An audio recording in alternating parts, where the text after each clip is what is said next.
জয় যিশু, praise the Lord. আমরা আরেকটি বার সুন্দর সকালে নতুন ভিডিও নিয়ে চলে এলাম। আর এই ভিডিওতে আমরা আজকে বাক্য নিয়ে আলোচনা করব, যে বাক্য সকল প্রভু রোজ প্রত্যেক দিন সকালে আমাদের দিয়ে থাকেন।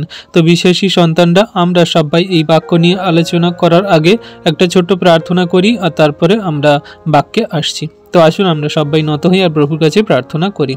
পবিত্র মঙ্গলময় পিতা প্রভু যীশু, তোমায় ধন্যবাদ করি, তোমার প্রশংসা, তোমার গৌরব করি।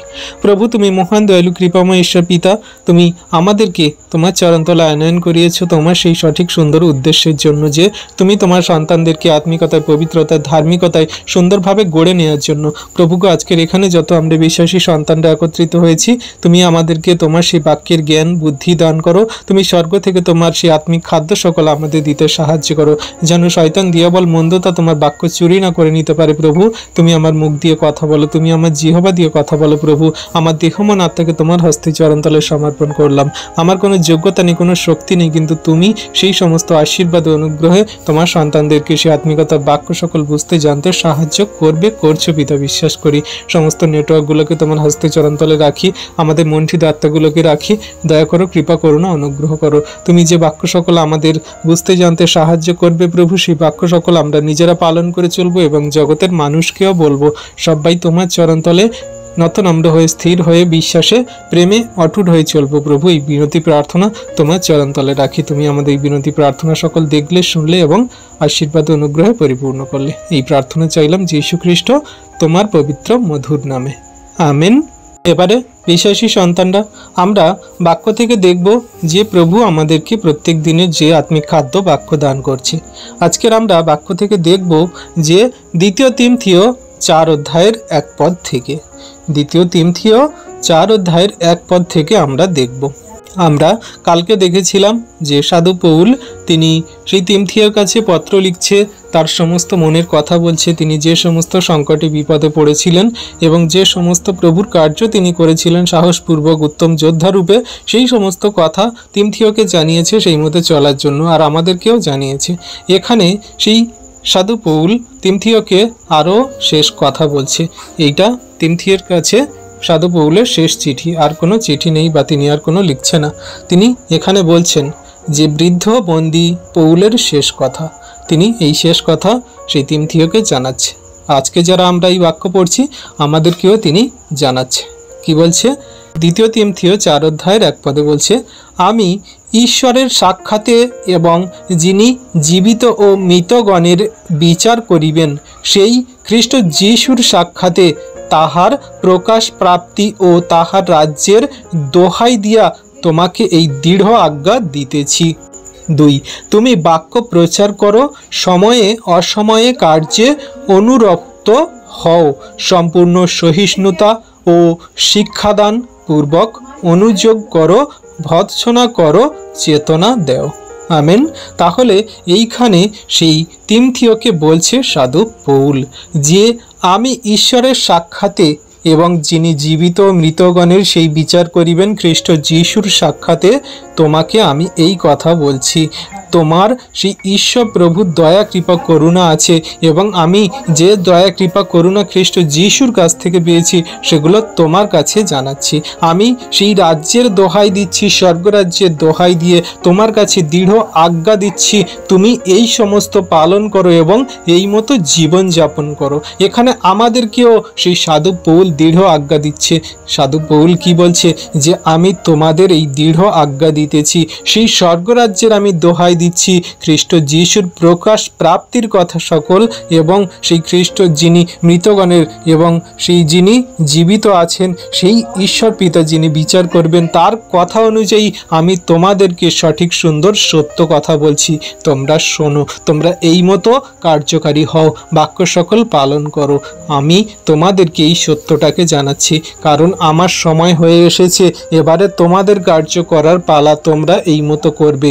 তখন যখন এই তিমথিয়ের কাছে সাধু পৌল এই চিঠি লিখছে, 2 চিঠি লিখছে, তখন সাধু পৌলের অনেক বয়স হয়েছিল, তিনি বৃদ্ধ হয়ে গেছে, তার শরীর আর অবসন্ন, তিনি চলছে না, তিনি সেই রকম প্রভুর কার্য আর করতে পারছেন না সুসমাজের সকল গিয়ে গিয়ে। কিন্তু তিনি সেই পত্র দ্বারা তার বিশ্বাসী সন্তানদের এবং তার সমস্ত সেই প্রেরিত কার্যকারী সন্তানদেরকে তিনি উৎসাহ দিচ্ছেন, শক্তি দিচ্ছেন, তিনি আত্মিকতায় বৃদ্ধি করাচ্ছেন, তাদেরকে তিনি সাপোর্ট করছেন যে তোমরা এই মতো করো। দেখো, আমি প্রভুর কার্য যখন যুবক ছিলাম বা যখন প্রভু আমাকে নিযুক্ত করেছিলেন, আমি সেই পুরোদমে প্রভুর কার্য সকল করেছি, কিন্তু এখন আমার শরীর অবসন্ন, আমি বয়সে অনেক বয়স হয়ে গেছে, আমার ঠিকমতো শরীর চলছে না, কিন্তু আমি তোমাদের এই সমস্ত দৃঢ় আজ্ঞা দিচ্ছি, তোমরা এই সমস্ত কার্য সকল করো।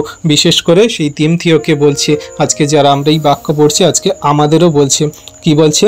2 বলছে, তুমি বাক্য প্রচার করো, সময়ে অসময়ে কার্যে অনুরক্ত হও। আমাদের সময়ে অসময়ে প্রভুর কার্য সকল যেখানে যেভাবে আমরা সুবিধাজনকভাবে বলতে পারি সেখানে অবশ্যই বলা উচিত। আমরা যদি সুযোগ পেয়েছি কোনো মানুষের সঙ্গে, আমরা ট্রেনে যাচ্ছি, প্রভুর কথা সকল একটু হলেও আমরা গল্পের ছলে তাদেরকে বলতে পারি।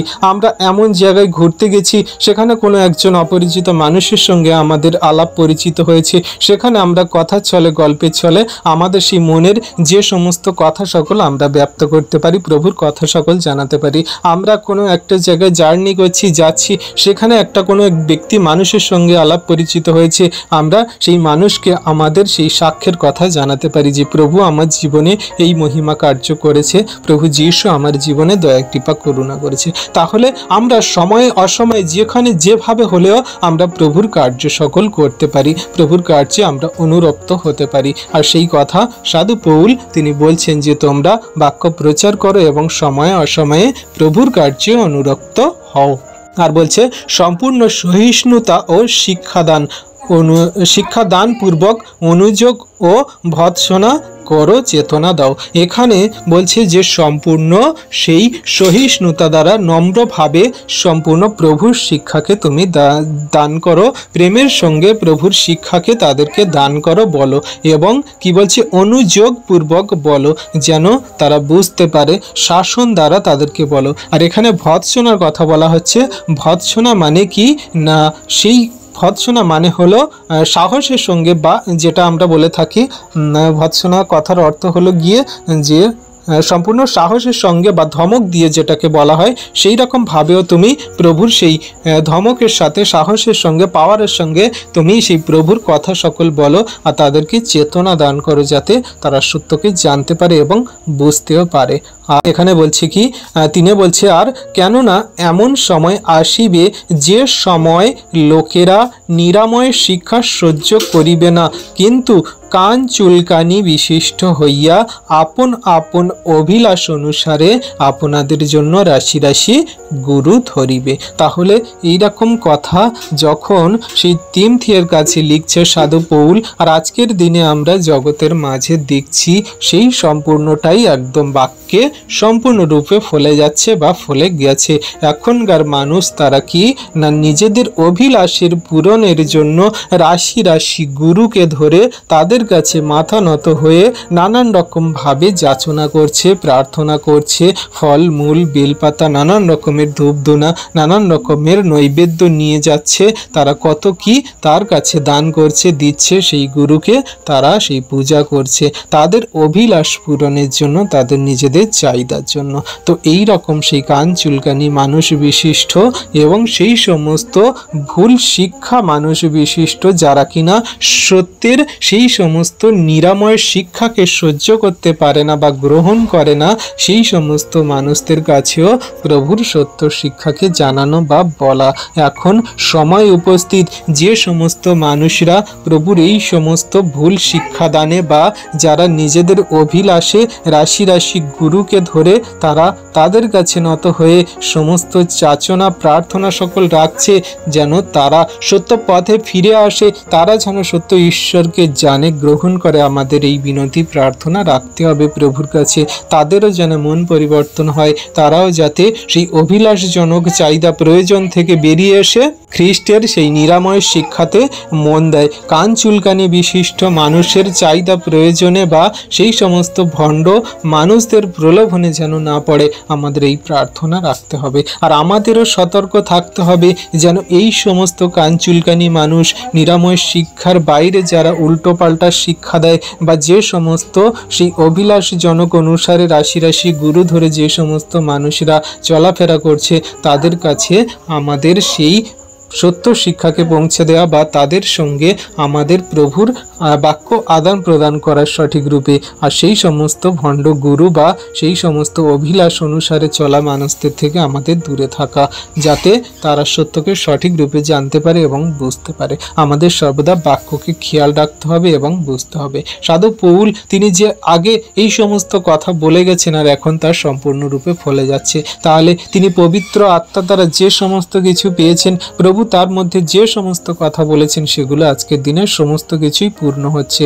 কারণ প্রভু যীশু তিনি সমস্তটাই বাক্যের সম্পূর্ণ করবেন। তিনি বলেন কি যে আকাশ ও পৃথিবীর লোভ হবে, কিন্তু আমার বাক্যের একটি কণা মাত্র লোভ হবে না, সমস্তটাই পরিপূর্ণ হবে, ফলবেই ফলবে। তাহলে এখানে এই বাক্য সকল ফলে যাচ্ছে যে মানুষ রাশি রাশি গুরু ধরছে, অভিলাষে চলছে, সেই সত্যের নিরাময় শিক্ষাকে তারা সেই নানান রকমভাবে ভুল পথে নিয়ে যাচ্ছে বা সত্য শিক্ষা থেকে মানুষ সরে পড়ছে।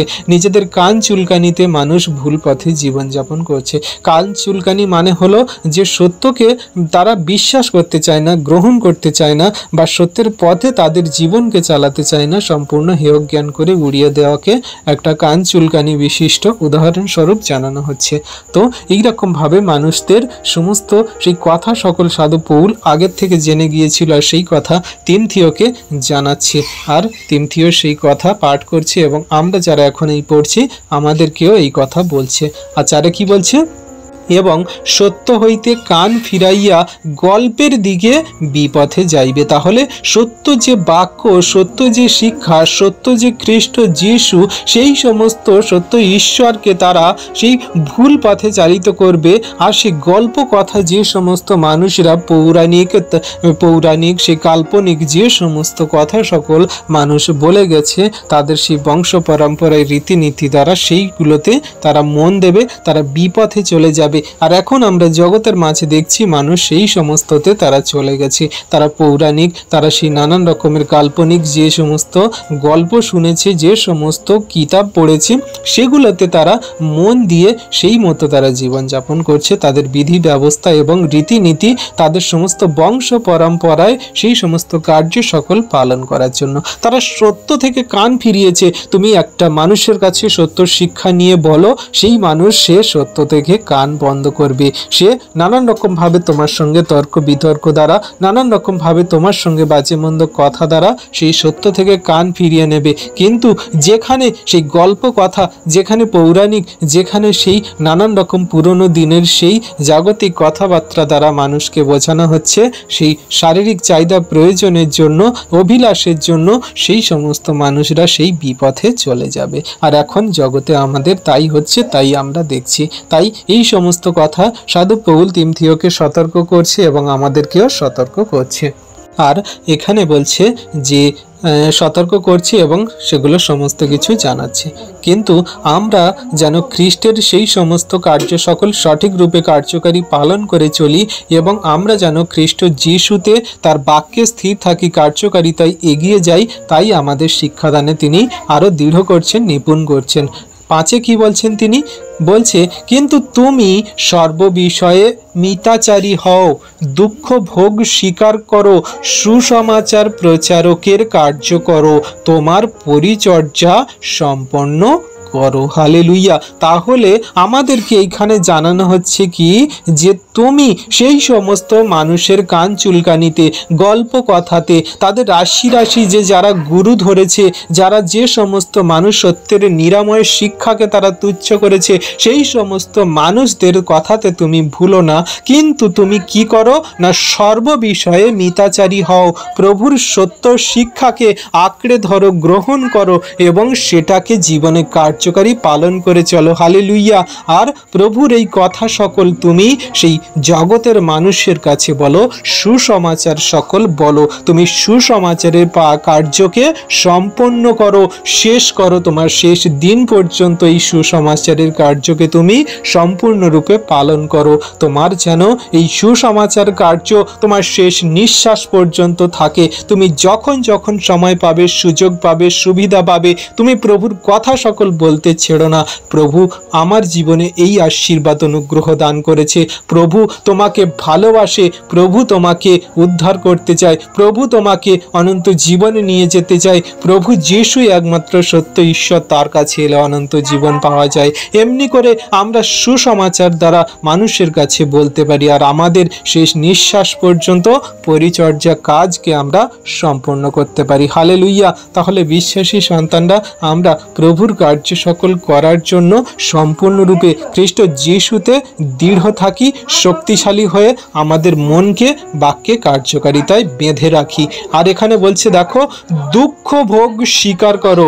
এই দুঃখ ভোগ স্বীকার করা সাধারণ মানুষের কাজ নয়। আমরা দেখি জগতের মাঝে কত মানুষ আছে, তারা একটু দুঃখ পেলে, একটু কষ্ট পেলে, একটু সমস্যায় পড়লে, একটু যদি জীবনে নানান রকমের ঝড় তুফান আসে, মানুষ তারা সত্য থেকে সরে পড়ে, সত্য থেকে তাদের সেই সমস্ত মনকে, হৃদয়কে, বিশ্বাসকে, প্রেমকে সরিয়ে দেয়। তারা দুর্বল হয়ে যায়, শয়তান দিয়াবলের দিকে চলে যায়। কিন্তু তুমি যদি, আমি যদি, এখানে যত আমরা বিশ্বাসী বর্গ সন্তানরা আছি, সবাই যদি সত্য ঈশ্বরকে ভালোবাসি, প্রেম করি, বিশ্বাস করি, তার আজ্ঞার শিক্ষা সকল সঠিক রূপে পালন করি, তাহলে আমাদের কি করতে হবে না, এই দুঃখ ভোগকে স্বীকার করতে হবে। তুমি যদি এই দুঃখ ভোগ স্বীকার করতে জানো, তাহলে খ্রিস্ট যিশুকে তুমি সম্পূর্ণরূপে স্বীকার করছো, তাকে প্রেম করছো, বিশ্বাস করছো।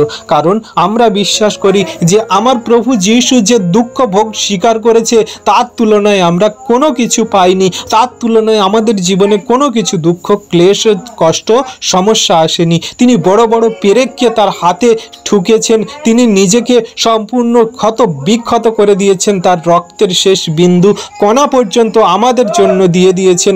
তাহলে আমরা তার তুলনায় কি দুঃখ কষ্ট পেয়েছি, আমরা তার তুলনায় কি আমাদের জীবনের সমস্যা এসেছে? কিছুই হয়নি। আমরা ভালো খাচ্ছি, ভালো পড়ছি, প্রিয়জন, ফ্যামিলি, মানুষজনদের সঙ্গে সুন্দর আছি, আমাদের যা কিছু প্রয়োজন দরকার ঈশ্বর প্রভু সমস্ত কিছু মিটিয়ে দিচ্ছে। তাহলে আমাদের জীবনে কি এমন সমস্যা আসছে যে আমরা একটু দুঃখ পেলে, একটু কষ্ট পেলে, একটু সমস্যায় পড়লে আমরা প্রভুর উপরে আঙুল তুলি, আমরা বিশ্বাস থেকে সরে পড়ি, আমরা প্রেম থেকে আমাদের নিজেদের মনকে সেই জগতের দিকে নিয়ে চলে যাই? প্রভু আমাদেরকে যে ভালোবাসায়, যে প্রেমে বেঁধেছেন, যে আমাদেরকে আপন করে নিয়েছেন, তার দয়া কৃপা করুণাতে তিনি যে দুঃখ ভোগ জগতের জাতির জাতির মানুষের জন্য সহ্য করেছেন, আমরা কি তার তুলনায় সামান্য মাত্র করতে পেরেছি? আমরা কি সেই তুলনায় সামান্য মাত্র দুঃখ ভোগ স্বীকার করতে পেরেছি? আমরা কি সুসমাচারের জন্য কোনো মানুষের লাঞ্ছনা গঞ্জনা পেয়েছি? আমরা কি সুসমাচারের জন্য কোনো মার আঘাত সহ্য করেছি? আমরা কি প্রভুর রাজ্যের কথা বলার জন্য কোনো মানুষের কাছ থেকে এমন বাজে মন্দ কথা শুনেছি যেটা প্রভুর দুঃখ ভোগের থেকেও বেশি? আমরা কিছুই করিনি, আমরা কোনো দুঃখ ভোগ স্বীকার করিনি। প্রকৃত রূপে যদি আমরা খ্রিস্টকে প্রেম করি, বিশ্বাস করি, গ্রহণ করি, তাহলে আমরা দুঃখ ভোগকে স্বীকার করব।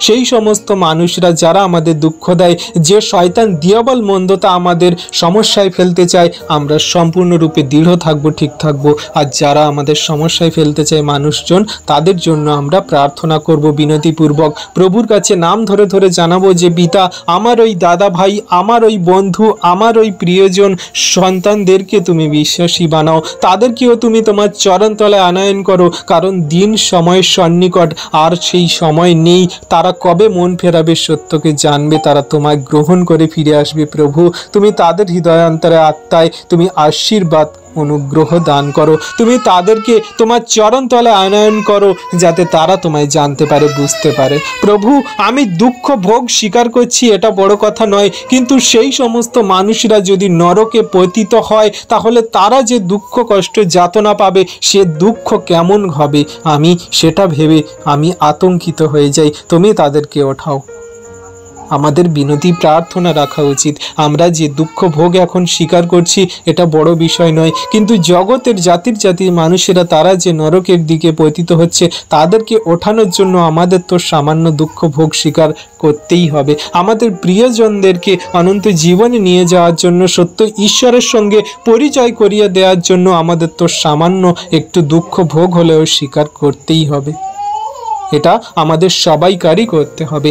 যতজন আমরা খ্রিস্টতে আছি, আমরা খ্রিস্টকে বিশ্বাস করি, তাকে প্রেম করি, তার বাক্য আজ্ঞা শিক্ষা সকল সঠিক রূপে কার্যকারী পালন করে চলি, তাহলে আমাদের দুঃখ ভোগ অবশ্যই স্বীকার করতে হবে। আমরা যত বিশ্বাসী বর্গ সন্তানরা আছি, আমরা যেন সম্পূর্ণ নম্রতা প্রেমের সঙ্গে দুঃখ ভোগকে স্বীকার করি।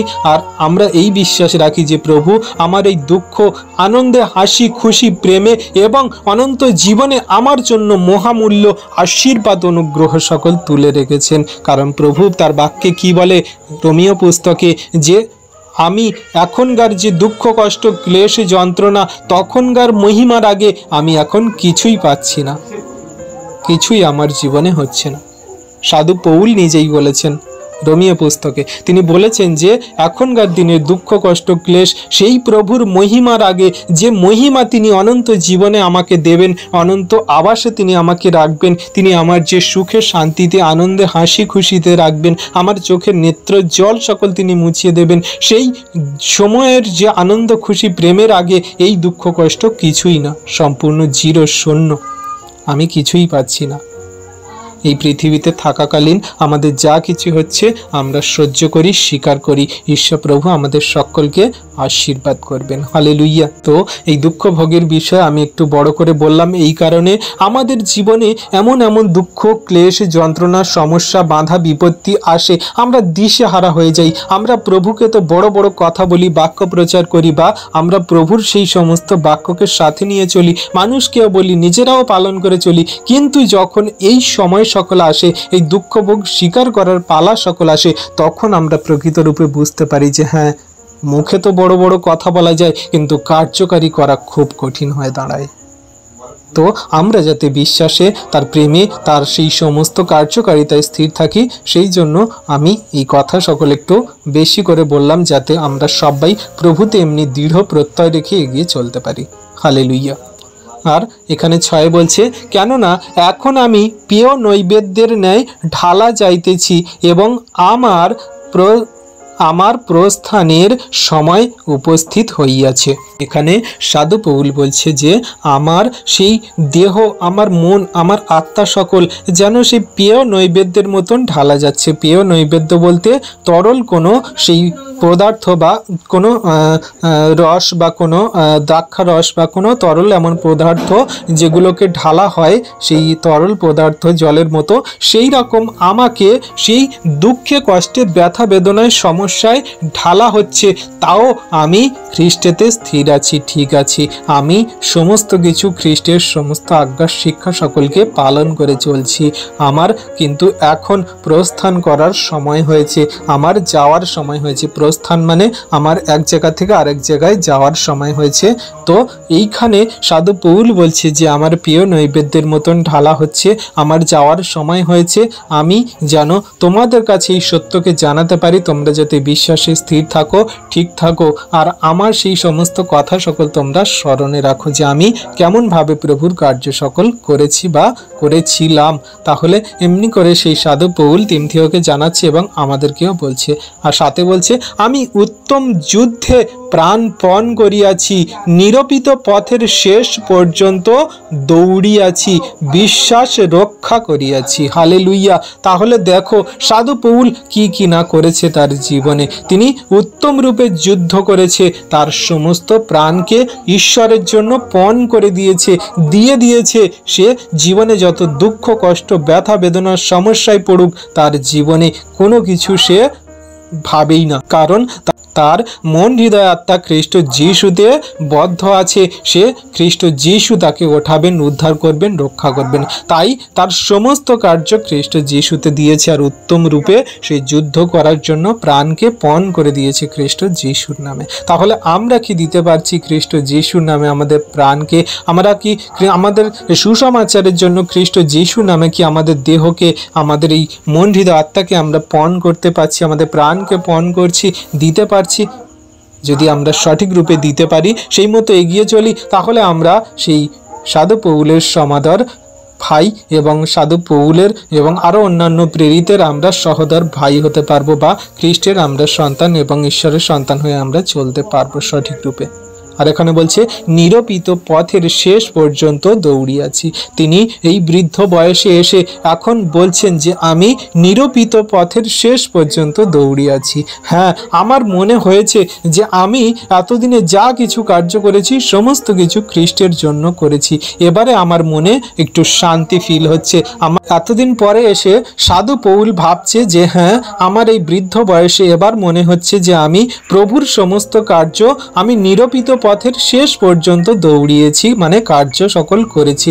সকল বাধা বিপত্তির সমস্যা, সকল মানুষজনের লাঞ্ছনা গঞ্জনা তাড়না ছল চাতুরি ফাঁদ সকল কাটিয়ে আমি এই বৃদ্ধ বয়স পর্যন্ত প্রভুর নিরূপিত সময় শেষ পর্যন্ত এসেছি। প্রভু যাদেরকে আমার কাছে দিয়েছে, যেখানে আমার সুসমাচারের জন্য পাঠিয়েছে, যে যে কার্য সকল প্রভু আমাকে বলতে বলেছে, করতে বলেছে, সমস্ত কিছু আমি সাহসপূর্বক উত্তম যোদ্ধার মতো করেছি, আমার প্রাণকে পণও করে দিয়েছি।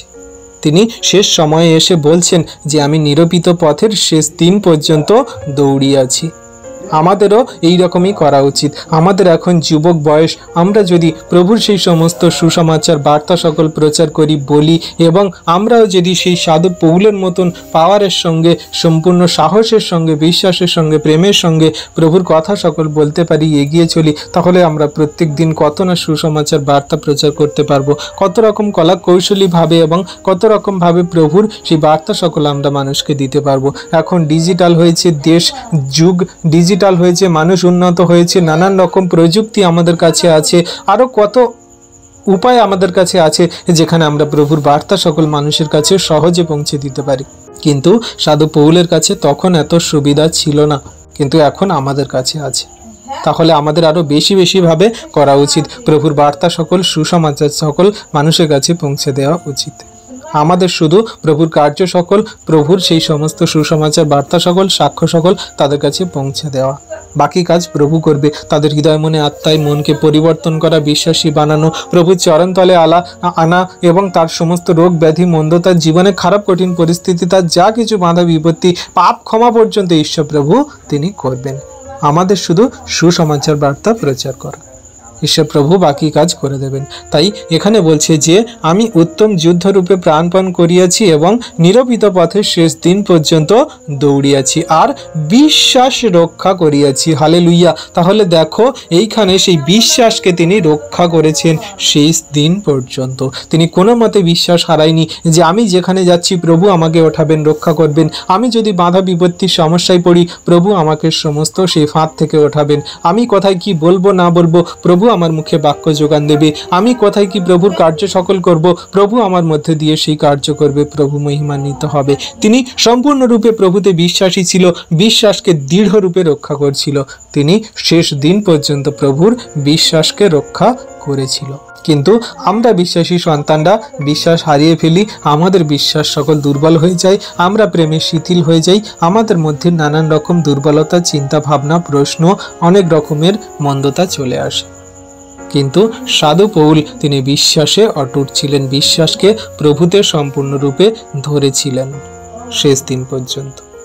এমনি করে আমাদেরও জীবনে কার্যকারী হতে হবে, এগিয়ে চলতে হবে। তাই তো এই সমস্ত পত্রের কথা সেই তিমথিওকে বলছে আর আমাদেরকেও জানাচ্ছে। তিমথিওকে সাহস দিচ্ছে, বাক্য দ্বারা শক্তিশালী করছে, বিশ্বাসে আরো দৃঢ় করছে, আরো বোঝাচ্ছে, দেখো তুমি প্রভুর কার্য সকল করবে, তোমার জীবনে এমন বাধা বিপত্তির সমস্যা আসতে পারে, তুমি এই সমস্ত কথা দ্বারা নিজেকে বোঝাও এবং তুমি নিজেকে প্রস্তুত করো। যদি তোমার জীবনে এমন কোনো সমস্যা আসে তুমি সেগুলো এই বাক্য দ্বারা শক্তিশালী করবে বা তুমি সাপোর্ট পাবে। আমাদের জীবনেও তাই এই বাক্য দ্বারা আমাদের জীবনকে সাপোর্ট করবে এবং আমাদের সামনের পরবর্তী জীবনকে সুন্দরভাবে এগিয়ে চলতে সাহায্য করবে। হালেলুয়া। তাহলে বিশ্বাসী সন্তানরা, বাক্য আমাদের জীবনের জন্য কত কার্যকারী। প্রত্যেক দিন বাক্য আমাদের মনের হৃদয় অন্তরে আলাদা একটা পাওয়ার জায়গায়। এই বাক্য প্রত্যেক দিন আমাদের মনকে শুদ্ধ করে আমাদের পবিত্রতায় চলতে এবং প্রভুর সেই কার্য সকল সম্পূর্ণ নম্রতা, বিশ্বাসী, ধৈর্যে চলতে সাহায্য করে। বাক্য প্রত্যেক দিন আমাদেরকে নতুন নতুনভাবে শক্তি যোগান দেয় এবং জীবনে এগিয়ে চলতে সাহায্য করে। প্রত্যেক দিন আমাদের বাক্যকে শোনা উচিত, পড়া উচিত এবং বাক্য পালন করা অবশ্যই দরকার। তাই আজকের এই বাক্য আমাদের কাছে উপস্থিত যে আমরা যেন বিশ্বাস সর্বদা রক্ষা করি, প্রভুর নিরূপিত পথের শেষ দিন পর্যন্ত যেন আমরা দৌড়াতে পারি, খ্রিস্টতে বিশ্বাস রেখে তার বাক্য আজ্ঞা শিক্ষা সকল পালন করে, বিশ্বাসে, প্রেমে, ধৈর্যে। Amen, hallelujah. তাহলে বিশ্বাসী সন্তানরা এমনি করে প্রভু এমনি করে আমাদের জীবনে আশীর্বাদ অনুগ্রহ করছে। আর 8 কি বলছেন? এখন অবধি আমার নিমিত্ত ধার্মিকতার মুকুট তোলা রহিয়াছে। প্রভু সেই ধর্মময় বিচারকর্তা সেই দিন আমাকে তাহা দিবেন। কেবল আমাকে নয়, বরং যত লোক তাহার প্রকাশ প্রাপ্তি ভালোবাসিয়াছেন সেই সকলকেও দিবেন। হালেলুয়া। তাহলে ঈশ্বর প্রভু তিনি কত সুন্দর রূপে আমাদের সঙ্গে প্রতিজ্ঞা করছেন সেই সাধু পৌল দ্বারা আমাদেরকে জানাচ্ছে। সাধু পৌল বলছে যে আমার জন্য ঈশ্বর প্রভু যে জীবন মুকুট তুলে রেখেছেন, যে অক্ষয় মুকুট তুলে রেখেছেন, সেই মুকুট আমি পাব বিচার দিনে। তিনি যে ধর্মময় বিচারকর্তা প্রভু যীশু, তিনি যখন সমগ্র জাতি মানুষকে বিচার করবেন, তিনি যখন সেই মেষকে আলাদা করবেন আর ছাগলকে আলাদা করবেন, তখন তিনি আমাকে এই জীবন মুকুট দান করবেন, তখন তিনি আমাকে এই অক্ষয় মুকুট দান করবেন। শুধু আমাকে নয়, যতজন খ্রিস্টকে বিশ্বাস করেছে, তার বাক্য আজ্ঞার শিক্ষা সকল পালন করেছে এবং তার প্রকাশ প্রাপ্তি সকল ভালোবেসেছে, মানে সেই প্রকাশ প্রাপ্তি সকল তাদের জীবনে কার্যকারী পালন করে চলেছে, সমস্ত খ্রিস্টের বাক্যকে নিজেদের জীবনে গ্রহণ করেছে, সুসমাচার বার্তাকে প্রচার করেছে, খ্রিস্টকে শেষ দিন পর্যন্ত তাদের হৃদয় মনে আত্মাতে রেখেছে, সেই সকলকেও তিনি জীবন মুকুট দেবেন, অক্ষয় মুকুট দান করবেন। হালেলুয়া। তাহলে প্রভু আমাদেরকে কত ভালোবাসে, আমরা যারা তার বাক্য আজ্ঞার শিক্ষা সকল পালন করি, তার সেই প্রকাশ প্রাপ্তি ভালোবাসি এবং আমরা তার পথে চলি, আমাদের জীবন মুকুট দান করবেন। যে জীবন মুকুট পেলে আমরা অনন্ত জীবনে থাকব, আমাদের দুঃখ থাকবে না, কষ্ট থাকবে না, বাধা বিপত্তি, কোনো সমস্যা থাকবে না, খাওয়ার অভাব নেই, পড়ার অভাব নেই, থাকার অভাব নেই, অনন্তকাল অবধি ঈশ্বরের সঙ্গে আমরা গমনাগমন করব, তাকে আমরা চোখের সামনে থেকে দেখব এবং তাকে আমরা সম্পূর্ণরূপে আমরা অনুভব করব এবং সমস্ত কিছুতে আমরা তাকে সামনে থেকে দেখব। তাহলে এমনি করে ঈশ্বর প্রভু আমাদেরকে ভালোবাসেন, প্রেম করেন, শুধু আমরা যদি তার এই বাক্য আজ্ঞার শিক্ষা সকল পালন করি, তার প্রেমে, ধৈর্যে, বিশ্বাসে চলি। আমাদের জীবনে যা কিছু বাধা বিপত্তি সমস্যা আসছে, এগুলোকে সেই সাইডে পিছনে দূরে সরিয়ে দিয়ে আমাদের এই প্রকাশ প্রাপ্তির কথা, তার জীবনের কথা ভাবতে হবে। আর ঈশ্বর প্রভু আমাদের সমস্ত কিছু আশীর্বাদে অনুগ্রহে পরিপূর্ণ করছেন। আরও তিনি কথা জানাচ্ছেন, সেই তিমথিওকে বলছেন, আরও বলছেন এখানে কি বলছেন? নয়, তুমি শীঘ্র আমার কাছে আসিতে যত্ন করো। এখানে সেই তিমথিওকে বলছে যে তুমি আমার কাছে এসো, কারণ তিমথিও আলাদা জায়গায় আছে আর সাধু পৌল আলাদা জায়গায় আছে। তো তার কাছে আসার কথা তিনি চিঠিতে লিখছে, অনুরোধ করছে যে তুমি আমার কাছে শীঘ্র চলে এসো। এখানে মার্ককেও বলবে যে মার্কও আমার সঙ্গে চলে এসো। তো এখানে আছে, আমি পরে নিচের দিকে পড়লে বুঝতে পারবে। তো এখানে দুজনকে, তিমথিওকে ও মার্ককে ডাকছে সাধু পৌলের কাছে। এবারে ব্যক্তিগত কিছু কথা এখানে ব্যক্ত করছে সাধু পৌল। এখানে 10 বলছে, কেননা দিমা এই বর্তমান যুগ ভালোবাসাতে আমাকে ত্যাগ করিয়াছে এবং থেসলোনিকিতে গিয়াছে, ত্রিকিন্তে, গালাতিয়াতে, তিত, দালমানিয়াতে গিয়াছেন। আর এখানে বলছে 11তে একা লুক মাত্র আমার সঙ্গে আছে, তুমি মার্ককে সঙ্গে করিয়া আইসো, কেননা তিনি পরিচর্যা বিষয়ে আমার বড়ই উপকারী। তাহলে এখানে মার্ককেও সেই তিমথিওর সঙ্গে সাধু পৌলের কাছে আসার জন্য অনুরোধ করছে।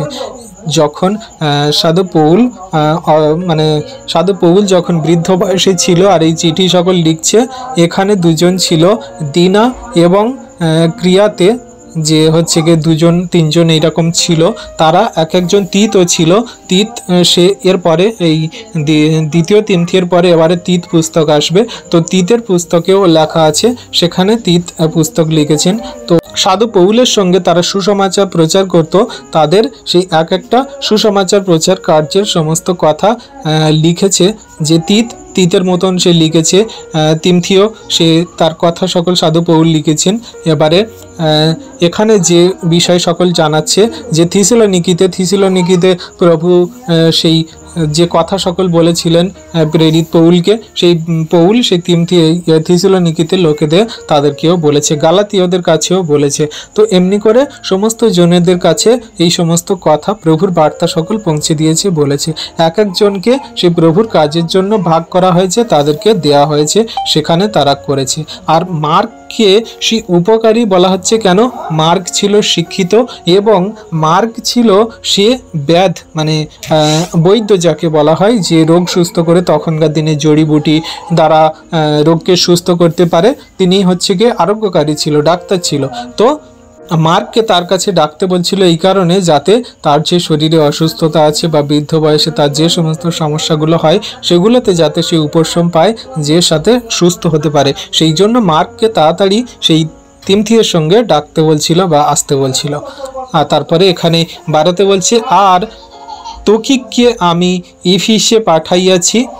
আর 13তে বলছে, গ্রোয়াতে কাপ্যের কাছে যে শালখানি রাখিয়া আসিয়াছি, তুমি আসিবার সময় সেইখানি এবং পুস্তকগুলি বিশেষত চর্মের পুস্তক কয়খানি সঙ্গে করিয়া আনিও। তাহলে এইখানে আমরা দেখতে পাচ্ছি যে সেই তার ব্যক্তিগত কথাও জানাচ্ছে যে কোথায় তিনি শাল রেখে এসেছে, সেই শাল সকল আনতে বলছে, কারণ তারপরে হচ্ছে গিয়ে শীতকাল আসবে, যাতে সেই শীতকালে সে তার শাল মানে চাদর বা যা কিছু বলতে পারি তিনি গায়ে দেন, সেইটাকে তিনি ব্যবহার করতে পারেন। সেই জন্য সেই চিঠিতেও এই কথা সকল বলছে। আর এখানে একটা বিশেষ কথা বলছে কি, যে চর্মের পুস্তক এবং কয়খানি পুস্তকগুলি আমার কাছে আনিও। তাহলে এখানে তিনি শুধু এই প্রভুর বাক্য বিষয়ে, এই বাইবেল বিষয়ে তিনি পুস্তক লিখতেন না, তিনি আরও বিষয়ে তিনি পুস্তক লিখতেন। এটা তো পরিষ্কার যে সাধু পৌল অনেক আরও পুস্তক লিখেছিলেন। এখানে বলছে পুস্তকগুলি বিশেষত চর্মের পুস্তকগুলি কয়খানি সঙ্গে করিয়ে আনিও। তাহলে এখানে বলছে যে সাধু পৌল অনেক বিষয়ে তিনি পুস্তক লিখতেন, যেমন চর্মরোগের বিষয় বা আরও অনেক বিষয়ে তিনি পুস্তক লিখেছেন, আরও মানুষদের বিশ্বাসের বিষয় অনেক কিছু বিষয়ে তিনি পুস্তক লিখতেন। সেই সমস্ত পুস্তকগুলো যাতে মানুষ পাঠ করতে পারে, পড়তে পারে, এইরকমভাবে আমরা ডিকশনারিতে বা যারা গুগল পড়ে বা যারা গুগল থেকে সার্চ করে সাধু পৌলের বিষয় ইংলিশ জানে তারাও পড়তে পারে। সেখানে সাধু পৌলের উপরে অনেক পুস্তক আছে, সেখান থেকে আপনারা পড়তে পারেন। বিশ্বাসের উপরে বা প্রেমের উপরে, বিশেষ করে প্রেমের উপরে, বিশ্বাসের উপরে অনেক কিছু পুস্তক লিখেছেন সাধু পৌল, সেগুলো তার ডিকশনারিতে পাওয়া যায়। বা সাধু পৌলের জীবনযাত্রা, তিনি কেমনভাবে এসেছেন, সেগুলো সমস্ত কিছু সেই সাধু পৌলের এর বিষয় থেকে অনেক পুস্তক পাওয়া যায়। তো এই বাইবেল ভিত্তিক বিষয়ের পুস্তক। তো এমনি করে আমরা দেখতে পাই যে সাধু পৌল সেই বাইবেল লেখার পাশাপাশি, বাক্য লেখার পাশাপাশি যা প্রভু তাকে দিয়েছে তাছাড়াও তিনি অনেক পুস্তক লিখেছিলেন বা সেই পুস্তকগুলো জগতের মানুষের কাজের জন্য ব্যবহারও করতেন। আর এখানে 14তে কি বলছে, আলেকজান্ডার কাংসকার আমার বিস্তর অপকার করিয়াছে, প্রভু তাহার কর্মের সমুচিত প্রতিফল তাহাকে দিবেন। তাহলে এইখানে সে আলেকজান্ডারের কথা জানাচ্ছে, সে প্রভুর কার্যে অনেক ব্যাঘাত ঘটিয়েছে বা অনেক মন্দভাবে মানুষকে প্রতিরোধ করেছে, তাকে সেই চিঠিতে ব্যক্ত করছে যাতে তার বিষয়ে সে সাবধান থাকে। এখানে বলছে 15তে বলছে, তুমিও সেই ব্যক্তি হইতে সাবধান থাকিও, কেননা সে আমাদের বাক্যের অত্যন্ত প্রতিরোধ করিয়াছিল। তাহলে সেই আলেকজান্ডার, যে তখনকার দিনের সে একজন উচ্চ ব্যক্তি মানুষ ছিল, সে কিনা প্রভুর সেই বাক্য বার্তা সকল প্রচার করাতে বাধা দিত বা বিশ্বাসী বর্গ সন্তানদের অনেক যাতনা দিত, মারত, আঘাত করত। সাধু পৌলের সঙ্গেও করেছে। তো সেই মানুষকে আলেকজান্ডারের বিষয়ে কিছু কথা বলছে, তুমি এই সমস্ত মানুষদের থেকে দূরে থেকো, সাবধান থেকো যেন তোমার কোনো বাধা বিপত্তির সমস্যায় না ফেলতে পারে। তো এইরকমভাবে ব্যক্তিগত কথা সকল সেইখানে ব্যক্ত করছে। কম্বলের বিষয় মানে তার চাদরের বিষয়, পুস্তকের বিষয়ে, তুমি এখানে এসো, তোমাকে ভালোবাসি, সমাদর করি, আরেকজনকে ডেকে আনো, এমনি করে ব্যক্তিগত কথা সকল এইখানে সেই সাধু পৌল ব্যক্ত করছে এবং বলছে সেই তিমথিওকে। আর এইখানে আরও কিছু ব্যক্তিগত কথা বলছে বা প্রভুর সেই সমস্ত কথা সকল জানাচ্ছে, আত্মিকতার কথা সকল এখানে আবারে জানাচ্ছে। 16তে বলছে যে আমার প্রথমবার আত্মপক্ষ সমর্পণ কালে কেহ আমার পক্ষে উপস্থিত হইল না, সকলে আমাকে পরিত্যাগ করিল। ইহা তাহাদের প্রতি গণিত না হোক, কিন্তু প্রভু আমার নিকটে দাঁড়াইলেন এবং আমাকে বলবান করিলেন যেন আমা দ্বারা প্রচার কার্য সম্পন্ন হয় এবং পরজাতীয় সকল লোক তাহা শুনিতে পায়, আর আমি সিংহের মুখ হইতে রক্ষা পাই। হালেলুইয়া। তাহলে এইখানে সাধু পৌল বলছে যে আমি যখন আমার আত্মপক্ষ সমর্পণ করেছিলাম তখন আমার সঙ্গে কেউ উপস্থিত ছিল না, শুধু আমি একা মাত্র ছিলাম। আমাকে সবাই পরিত্যাগ করেছে, সবাই ছেড়ে চলে গেছে, কিন্তু প্রভু আমাকে ছাড়েনি। আমি প্রভুর সমস্ত কার্য বিশ্বাসের সঙ্গে করেছি। এই প্রথমবার আমার সঙ্গে হয়েছে যে আমার সঙ্গে সমস্ত সমাদরকারী বন্ধু বান্ধব বা যে সমস্ত আমার সেই বিশ্বাসী বর্গ সন্তানরা সবাই চলে গেছে। যখন আমার এই শেষ কাল সম্পন্ন হয়েছে তখন আমি সম্পূর্ণ একা হয়ে গেছি। এই বৃদ্ধ বয়সে সাধু পৌল শেষ কথা সকল লিখছে তিমথিওকে যে এই প্রথমবার মাত্র আমি একা অনুভব করছি, আমার বিশ্বাসী ভাই বোনেরা কেউ আমার পাশে নেই, এক একজনের কাজে তারা ব্যস্ত হয়ে গেছে, প্রভুর কাজে। এখানে উপরে বলা আছে দেখো, দিনা চলে গেছে সে বর্তমান যুগের ভালোবাসাতে, 10 বলছে দিনা চলে গেছে বর্তমান যুগের ভালোবাসাতে, সে আমাকে ত্যাগ করিয়াছে, সে থিসিলোনিকিতে গিয়াছে, ক্রিকেন্ত গালাতিয়াতে চলে গেছে, তিত চলে গেছে, দালমাতি আতে, এইরকমভাবে লুকও চলে গেছে, সে লুক একমাত্র আমার কাছে আছে, এইরকমভাবে বলেছে। তো এইরকমভাবে সবাই যখন সেই সাধু পৌলের কাছ থেকে চলে গেছে, তিনি সম্পূর্ণরূপে একা হয়ে গেছে। তার সে আত্মপক্ষ যেন সেই শয়তান দিয়াবলের কাছে সমর্পণ হয়ে যাচ্ছে। সে বুঝতে পারছে যে তার সময় সন্নিকট হয়ে আসছে। এই বাক্য আমাদের জন্য। ঈশ্বর প্রভু সকলকে আশীর্বাদ করুন। আমেন।